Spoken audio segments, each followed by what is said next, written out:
Hello and welcome back to the W Basketball Show. I'm your host Lucas, and joining me today is no one. I'm going to be looking at the top of the league and moves that teams have made recently this season. I should say moves that teams have or haven't made. And I'm just going to look at... I think at this point we can probably all agree on the 5 strongest teams in the league, which are the Las Vegas Aces, the New York Liberty, the Minnesota Lynx, the Connecticut Sun, and the Seattle Storm. So why don't we start with the champs? Why don't we start with the Las Vegas Aces? They didn't make a move at the deadline. I'm not too sure what the potential move was. I think the fact that the Minnesota Lynx got Myisha Hines-Allen makes me feel as though Myisha Hines-Allen could have been the potential move, but the Lynx probably offered something better than the Aces could have offered, and Hines-Allen might not have been on the radar for the Las Vegas Aces. Their most recent move was to sign Tiffany Hayes, which was roughly 2 weeks into the season, which brought her, quote, out of retirement, end quote. That was in June, I think. And she retired in December at the end of last year. So she was, retired for all of 6 months before returning to the WNBA. I think it's a pretty relatable move by a professional athlete to just like skip training camp. I feel like that's definitely something I see for myself. I would love to be in the position where I was good enough at any sport where I could just kind of just skip out on training camp and then just join the team after the season's already started. But yeah, she cited that she'd played 2 seasons per year for 11 years straight. And she's been a really solid contributor. I feel as though, a team with Jackie Young, Chelsea Gray, and Kelsey Plum in the past who have had Raquana Williams as another, scoring guard.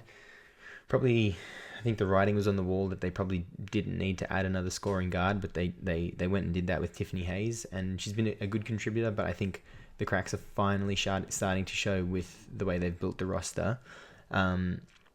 Because I think they need another wing. I think they're fine in their big position. I think, if you have Asia Wilson and then 2 other bigs that just know how to play big, then yeah, you're solid. And you're happy with Kia Stokes and Megan Gustafson, especially when they're sharing the court with Asia. I think Alicia Clark is a really solid wing. Maybe a little bit on the smaller side. But if you could bring in another wing, like another Alicia Clark type of bigger, I don't know who that person is.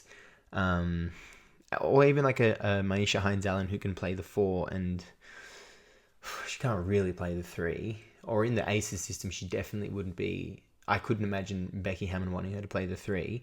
But I think bringing in a wing. I feel like Chechi Zandalasini from the Minnesota Lynx comes to mind. Not that the Lynx were looking to move on from her at all. She's been a great contributor for them. But I think that the Aces needed to make a move this trade deadline and bring in another wing. Because it just feels like this team is... I feel like they haven't been full strength for any one game of this season, whether that's on health form or, both of those things together. So yeah, maybe it wasn't the year to make a move. Maybe this is the year to take a, half a step back and maybe adding your 5th or 6th best player, who's a wing-sized player. Maybe this isn't the season to do it, and maybe they've got just as good of a chance of winning another ring with the core that they've had for the last few seasons.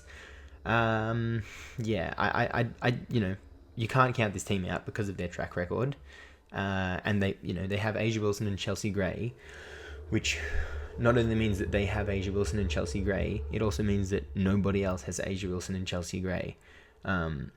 I personally wouldn't be picking them to win at all. I think that there are 3 teams that have a better chance than them, but you'd have to be crazy to say that they have no chance. Having done what they've done in the past few seasons. But as for the three teams I think have a better chance than them, I think most obviously the New York Liberty. They also didn't make a move at the deadline. I don't think that they needed to make a move at the deadline. There's no need to mess with what's working. They've been like, nose down, head down on this mission all year.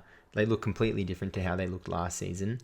And I think making a move for the sake of making a move doesn't really fit the identity of the team this season. They've got this engine that's just running and it's thriving on stability and continuity. The players that they have brought in have played such clearly defined roles since the start of the season. And, can you maintain this momentum for a whole regular season and then this season specifically an Olympic break and then a playoff run? And if you win the ring, that's what you got to win. You got to win 3 rounds. Can you maintain that for that length of time? Who knows? That's insanely long, and that's so many different chapters within the same season. But if the New York Liberty are to win the ring this year, it's going to be on stability and continuity. It's not going to be on making a move around the edge, bringing in your 8th rotation player. So I think they're in the driver's seat to win it all. I think Sandy has trusted her depth more during the regular season, which, I don't know if Marco was on the show with me in saying this, but I definitely agreed about it off air. But yeah, I just feel like there's been moments in her coaching career that she's needed to trust her depth a lot more. I think Maureen Johannes in last year's finals against the Las Vegas Aces, I mean, how many times did she go on a single player run when points looked like they were impossible to come by for the Liberty, and Johannes would just come in and hit a couple threes, open up the court for the rest of her team. And I just feel like I've heard Sandy too many times in press conferences say, I should have gone with player X off of my bench. I need to be better, or something along the lines of that. And I think this is the chance to do that. And yeah, I think they've learned last finals that they're going to need players 6, 7, and 8. And compared to last year's finals, the Las Vegas Aces lost a lot of pedigree with Candace Parker, as well as a very solid vet in Kayla George, neither of which they really replaced in terms of experience. They went into the finals very hot, and they've seemed pretty battered for most of this season. But even if you were to take the Aces in...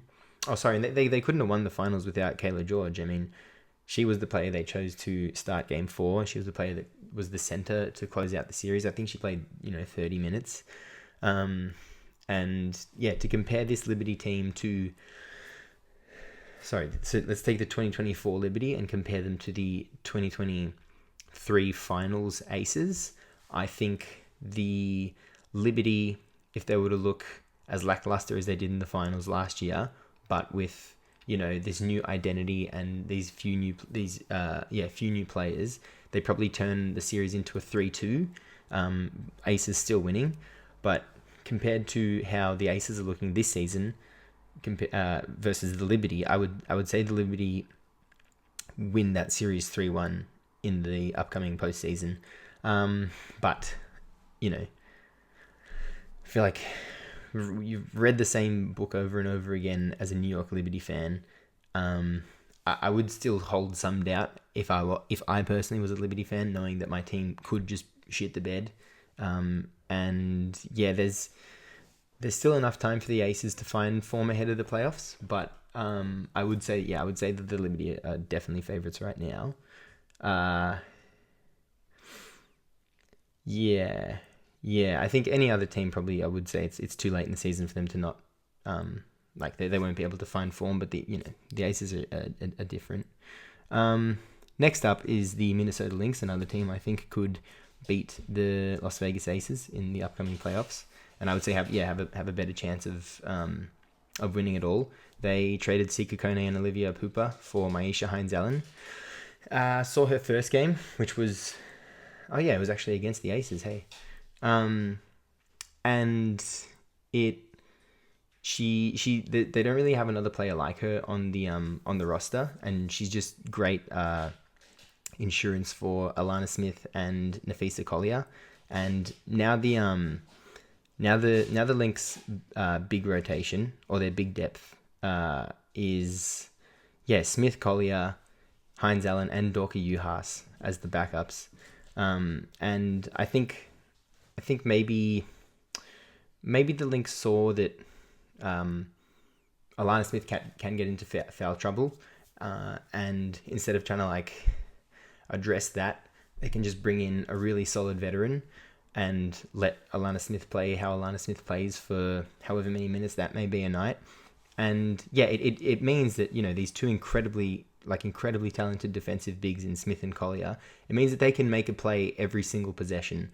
Like, they can go for the steal, they can go for the block, they can step up and defend whoever, with Hines Allen and Juhas as the backups. Because you're completely fine with, let's say Smith and Collier foul out in 25 minutes each. You're so fine with those two playing 25 minutes at 110% and then bringing in Hines Allen and Juhas for 15 minutes each. Like, the drop-off there is only big because of how good Smith and Collier are, but compare Hines Allen and Juhas to a lot of other teams' starting bigs, and you're pretty happy with that breakdown, I think, as the Lynx. And not, that's assuming Smith and Collier have bad games. But yeah, I think just great insurance, great move by the Lynx. I think that this team has been so steady in exactly what they're building, and I think this is just this is just another logical step on their way to the postseason. So in that first game that she played against the Aces, she had a lot of minutes on Asia, and they were really great minutes on Asia. I'm not breaking any news here, but you're not going to stop Asia Wilson. But you're completely fine if Maisha Hines Allen is the player who's guarding her, and you trust her over so many players in the WNBA, and she's your backup now. So great move by the Lynx. I think. I don't know if I'm being completely true with myself here, but I would have said the Lynx could win it all before having made this move. But I definitely think this bolsters their chances at winning it all. And I think it's very realistic that the Minnesota Lynx can win the ring this year. The NBA moves so quickly these days, it's hard to keep up. Shams and Woj are breaking stories left and right, but the Quick Time Out is right there with them to keep you informed on the latest NBA news. Stop in and let us break it down as it happens. Find the Quick Time Out on the Deep 2 Podcast Network. As for the Connecticut Sun, they added Marina Mabrey. They traded Rachel Banham and Mariah Jefferson for Marina Mabrey, which is... I really like Rachel Banham, and I like Mariah Jefferson, but I still think that's a steal for Marina Mabrey.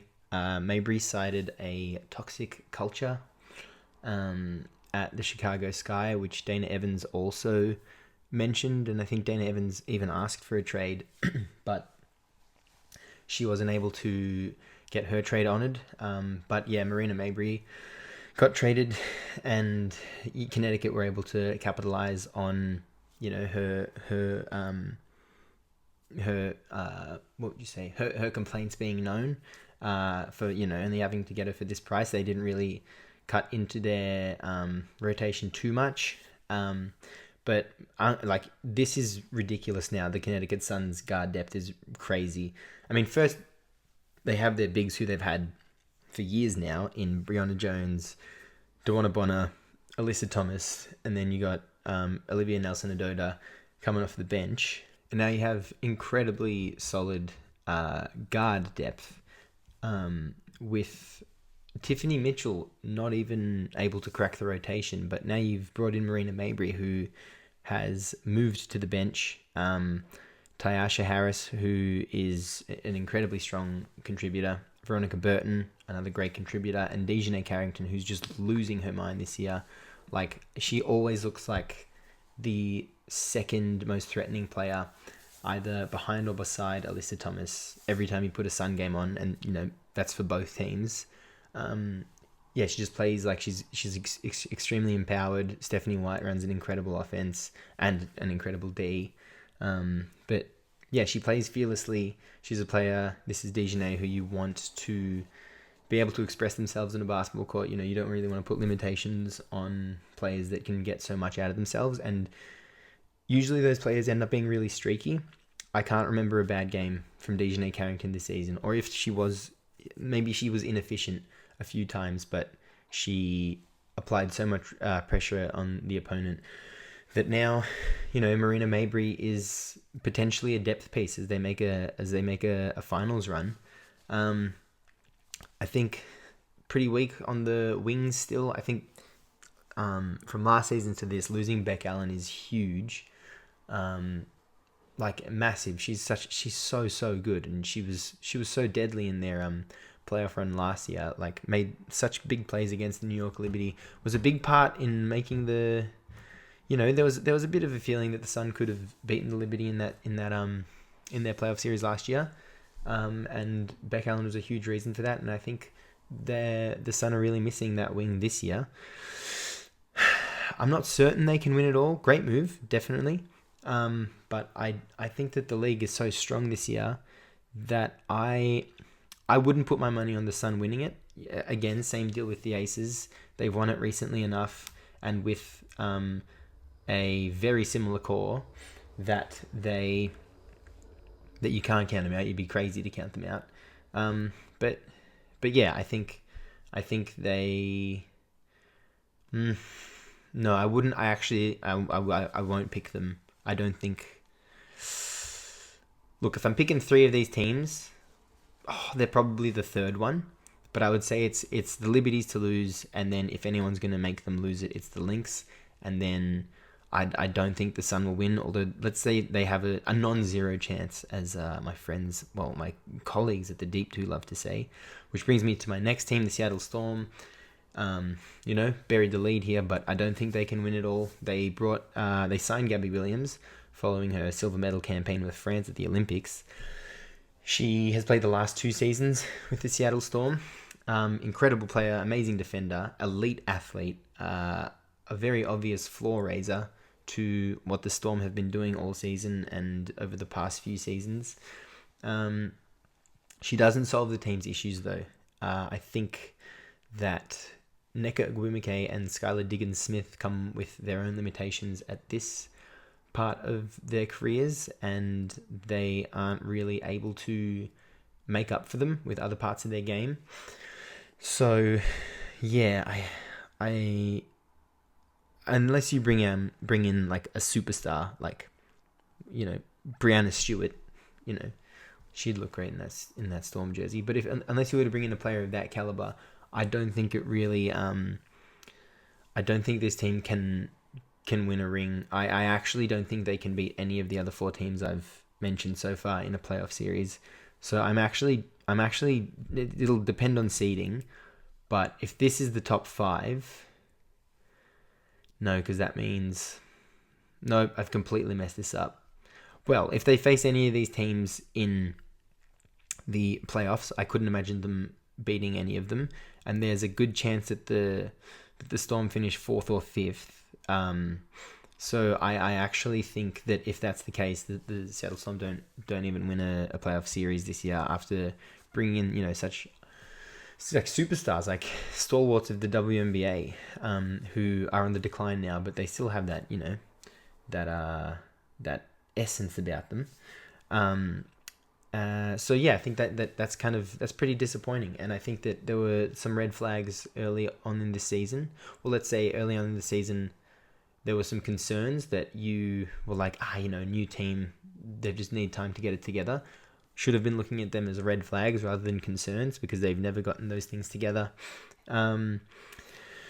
Yeah, I think the offense is subpar for a team that's, quote unquote championship caliber, and it's pretty herky jerky. And I think the Storm just need to move on from Noe Quinn. I think they aren't really giving Jewel Lloyd and Ezzy Magbagor any reasons to stay with them long term, even though Lloyd and Magbagor seem like very, very loyal players. But I just think that this team needs to rebuild. I don't think that if you lose Sue Bird and Brianna Stewart and bring in nothing in return in the same off season, you your franchise is asking to be rebuilt. It's not asking to be retooled, or it's not asking for a pivot. It's asking so much. There's such those two, Burden, Stewart, are such huge. They are like monumental figures in the WNBA, and you lose both of them, your team needs some time to bounce back from that. And the Storm had a down season last season, but they ended up bringing in good, not great talent.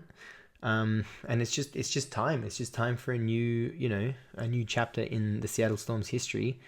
And I think Gabby Williams is a great signing for any basketball team. She is probably a starter on all 12 teams. And if you can get Gabby Williams, you get her, especially if you're not giving anyone up. But she doesn't solve this team's issues. And she didn't. She kind of filled a hole, but that's. I think the point is that she doesn't solve this team's issues. I think if they finish 4th or 5th, the Storm, I think they'll be a first round exit, which is crazy to say about them. But I think you need to, when the writing's on the wall, you gotta read it. So that's that on that. Those are the top 5 teams in the WNBA. 3 of which Yes, 3 of which made moves around the trade deadline, and 2 of which didn't. So it'll be interesting to see the last quarter of the season play out.